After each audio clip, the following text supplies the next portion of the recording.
Hi and welcome to A Week in Weatherfield, the Coronation Street review show presented by two people who love an Italian fresco. So sophisticated. I'm Johnathon Hughes. And I'm Sarah Doran. This week's headlines: David's rape ordeal, Gail haunted by the past, and baby plot problems. So I guess it's serious stuff out of the way first. We can't not talk about David Platt and the male rape storyline, which has been making headlines for weeks, even before it aired. People accusing Corrie being too dark, it shouldn't be tackling such a topic. Well, now the storyline started, I think we can see the positive impact it's having. We've had something like 1,700% increase in calls to rape charity helplines. It is basically the biggest soap story at the moment on TV.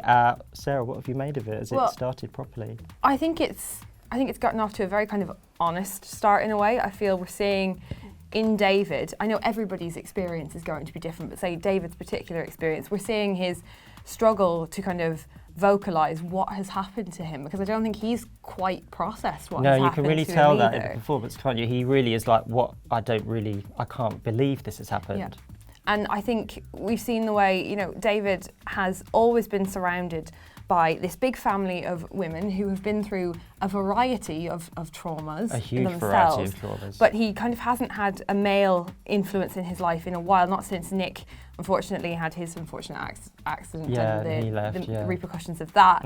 And I think that's why it's very interesting to see now this kind of new male character who he kind of seemed to be palling up with, seemed to be offering him this kind of thing that he'd been missing, I think, for a while. Yeah. Then turned out to be somebody he couldn't trust. So I think he's got real trust issues now with who he can speak to and what he can say. Definitely, it's really messed with him, and I think that's a good point about the male role model thing, because obviously David's father, Martin, left a long time ago, and of course they've brought Martin back for this story, which we saw this week. Sean Wilson, 13 years ago, left, and kind of with no huge fanfare. Martin, was just there. He didn't make some huge return to the cobbles. It was very subtle, but perfectly pitched and relevant for the story. I did find it a bit bizarre, because I did say I jumped from one episode to then I was like, oh, Martin's here. Oh, okay. Yeah, I didn't see it coming. Yeah. Which I think you were right. It was nice. It was quite a nice way to just suggest that David could just drop by his dad's with the kids. Yeah. And although I was a little bit worried, I was like, do the family know where he is? Yes. Do they know he's got the children?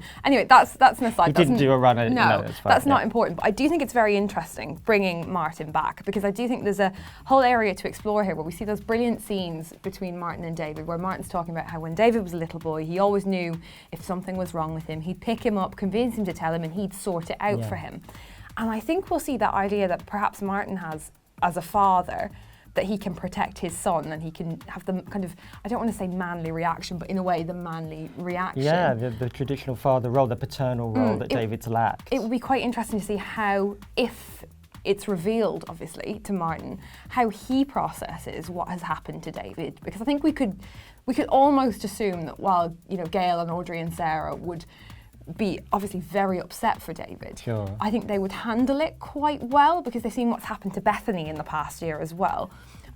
I think Martin is more of an unpredictable one. We're not sure how he'll react. And I think it's particularly since the storyline focuses so much around male mental health. Absolutely. And the discussion between men perhaps about these kind of issues.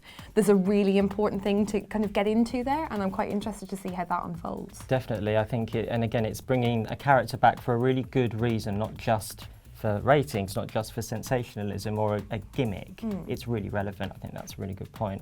I think Josh, the actor playing Josh, Ryan Clayton, is now kind of crossed over into creepy territory, don't you think? Because I think what's interesting, obviously we've got to have him painted as a villain because that's what he is, but I hope they don't lose that air of Josh is the cheeky chappy, the kind of the guy you want your mother to meet and all of that.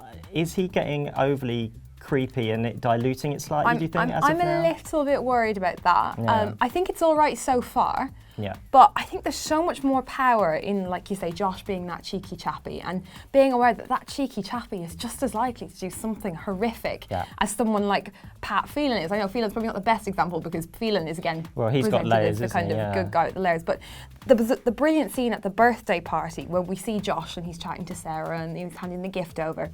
And you hear Audrey in the background going, oh, he's such a lovely fella. He's so attractive. Oh, he's so nice. He's got everyone fooled, isn't he? Yeah, and I think there's real power in that, though, because it reminds us that anybody is capable of anything. They don't have to be an out-and-out villain or an out-and-out goodie. Yeah. There are layers to everyone. Definitely, and I think Corrie have got a good track record in villains hiding in plain sight, seemingly ordinary, trustworthy, nice people actually being kind of these really horrible people. I mean, one person in particular who does come to mind is Richard Hillman, famously called Norman Bates with a briefcase by his wife Gail when she found out she'd married a serial killer.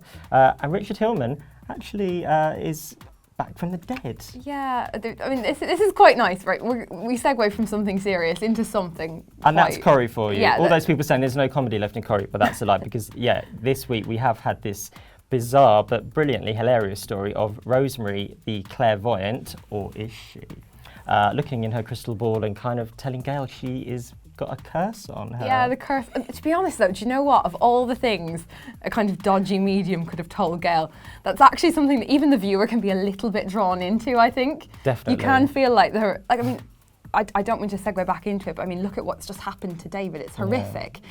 And you think as that storyline unfolds, I mean, is there going to be an element of that comes into Gail's belief in Rosemary? Could that be quite dangerous? But to segue away from the serious and more to the hilarity of Rosemary, I mean, Sophie Thompson's just amazing. Gail, I'm feeling something. It's one of your many dead husbands. This is what I loved as well, that when she said to Audrey, I've got a message from your daughter's dead husband. Which one, my darling? She's at about 42. She read that stuff about me and I was on the internet. Yeah, you know. You see, it's of all the people, Gail is the best target. She's such an obvious target. She's had the most traumatic life, if anyone. I really want to know why Rosemary is targeting Gail in particular, though. I mean, I have my own, cooked up theory that perhaps Rosemary is one of Richard's former conquests who can get quite what she wanted from Richard. Is she Rosemary Hillman? Could she be chasing down the woman who killed her man? Oh my gosh, that could be. I thought of that. I know, maybe I should go up to Corrie. Kate Oates, if you need another redhead in the office. Yeah, please. They could do with some positive publicity, maybe. This is what, what and you then could David offer. Brown could come back and have his seat back. You're a very welcome co-host, Sarah. That could be true. I wonder whether Gail secretly is sitting on a massive inheritance from all her 92 dead husbands. Surely. Because, yeah, I mean, I know that we're meant to believe Gail's got no money and David bought the house off her and he can throw her out any time he likes, which he does remind her of. But yeah, what if she's secretly minted because of all the inheritance? I'd love to see Gail Platt doing a series of adverts for life insurance plans. It's like quite like those. Here's a pen, organise your funeral. It's like, here's a pen, organise the insurance for when your husband decides to die. I can just see it during Countdown, those adverts they play. Hello, I'm Gail. If, like me, you keep killing your husbands, have you thought about life insurance? Yeah, totally. He's going to kill me in a minute. Yeah, I think this is, I think that's true. So we love Rosemary, we love Sophie Thompson, who is a great casting coup. Yet again, Corrie pulling off a casting coup. She's hilarious. And as I said, there is a lot of comedy in Corrie at the moment, despite the darkness of the rape plot, obviously. Not only did we have the Rosemary plot, we had Sally's fresco, which we loved, didn't we? Sally's wallpaper, her feature wallpaper. So sophisticated. It's so sophisticated. Michelle's reaction as well, absolutely priceless. I thought that was an outtake, that Kim Marsh laughed so much when she was like, that's where I've seen it. That was great, wasn't it? I don't want to know how Michelle's going to react when she finds out about Ali and Carla, though. There'll be no laughs there. I think that's going to be a little bit more fighty. Yes, that could be interesting. We also had French lessons in the back room of the Rovers with Ken and Leanne, Toyah and Eva. Je m'appelle Raquel. Is all I'm going to say. Je m'appelle Raquel. Google Never it. be beaten. Look it up if you need to. But that was a nod to the past of one of Corrie's most famous comedy moments. So the Eva Toya baby plot, it was fraught with problems, really, wasn't it? From the beginning. Eva is pregnant by Aidan, having pretended to be pregnant by Aidan for some months last year. She's not told anyone she's pregnant because she's a bit embarrassed. But Toyah knows, and Toyah, whose surrogate lost her baby, but Toyah hasn't told Peter that, is going to pretend that the baby is her surrogates when Eva has the baby. Have I got that right? I now need to lie down. So, as you see, this plot is a little bit complicated and a little bit ridiculous.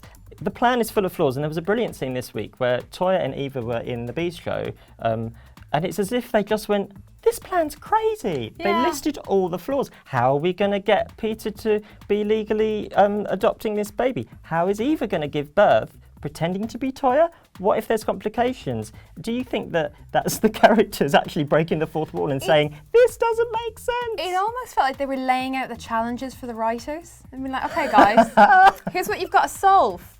Good luck. Good luck with this. I mean, for me, the biggest flaw in this is, where is the bump? I've seen no bump. How many months pregnant is she now? Well, she did make up a baby before. Do you think she's making up this one? I don't know. I feel like this can't end well no matter what happens anyway. Or does any baby plot end well? No, I feel like baby plots are just really badly handled a lot of the time. I think they're doing their best. Yeah. But I think they've started to see where the the holes flaws. are. And they're going to have to really pull something out of the bag. I think so. When your characters are talking about how hard to follow the plot is, then I think you're in trouble. So we'll see what happens with there. Anyway, join us in 7 days' time when hopefully Eva will have a baby bump and we can sort out how exactly she's going to give birth with a Toya mask on. Join us for another week in Weatherfield.